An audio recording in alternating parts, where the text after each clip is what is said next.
Hello दोस्तों, अभी मैं आपको एक कहानी सुनाता हूँ जिसका आज का शीर्षक है नशा।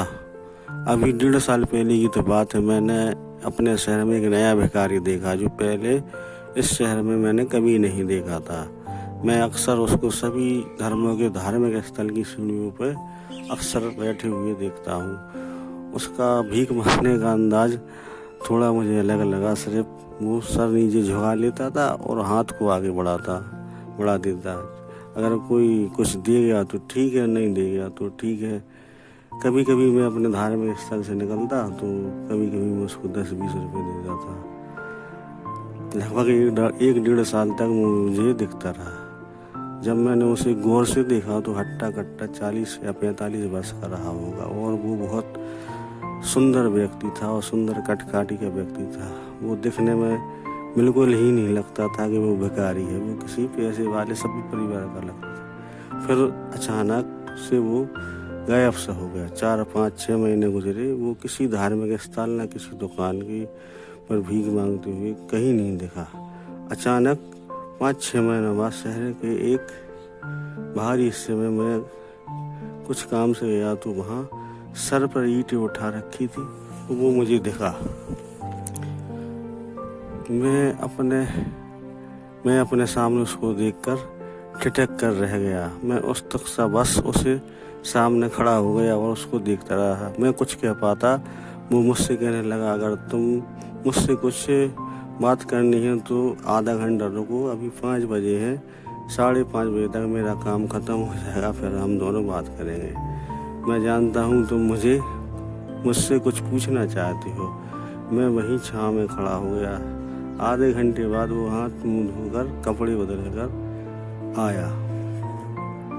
वो कहने लगा, मैं जानता हूँ तुम मेरे बारे में जानना चाहते हो। मैंने कहा, हाँ, मैं आपके बारे में जानना चाहता हूँ। फिर उसने अपने जीवन की कुछ कड़वे सच बताए। वो कहने लगा, यहाँ से 300-350 किलोमीटर दूर एक शहर है, मैं वहीं का रहने वाला हूँ। मैं एक सफल व्यापारी था। मैं एक दिन में 2000 रुपये का मुनाफा कमा लेता था। मेरे 2 बच्चे, घर परिवार था। एक दिन की बात है कि मैं अपने दोस्तों के साथ पार्टी करने अपने दोस्त के फार्म हाउस हो गया।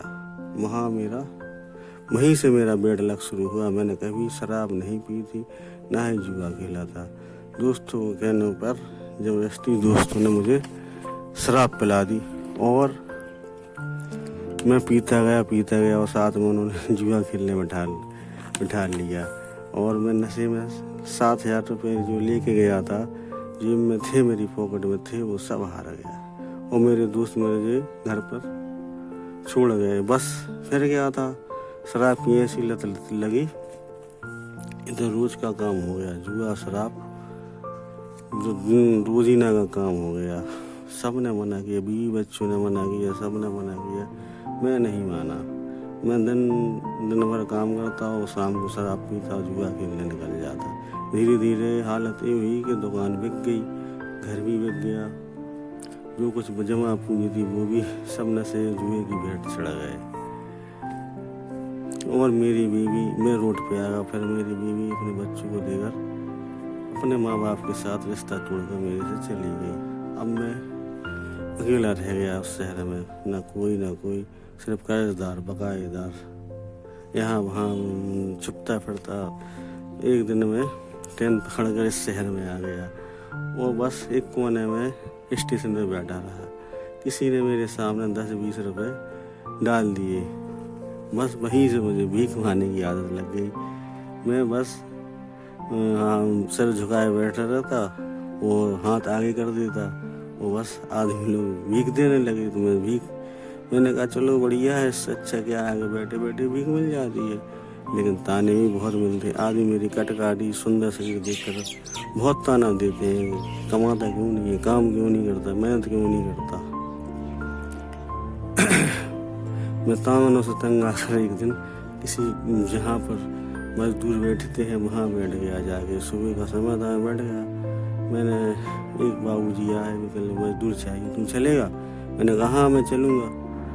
वो कहने लगे 400 रुपये मिलेंगे। मैंने कहा हाँ। और उस दिन से मैं मजदूरी करने लगा। मैं 6 महीने के लगभग हो गए, मैंने कुछ जमा पूंजी भी जमा कर ली है और अपनी जो शराब की आदत तो मैं पहले ही छोड़ चुका, कसम खा चुका कि जीवन में कभी नहीं पीऊँगा। कुछ दिन और काम करके मैं कुछ और जमा पूंजी करूँ तो फिर मैं अपने बीवी बच्चों को पास जाऊँ, अपना फिर से बिजनेस शुरू करूँ।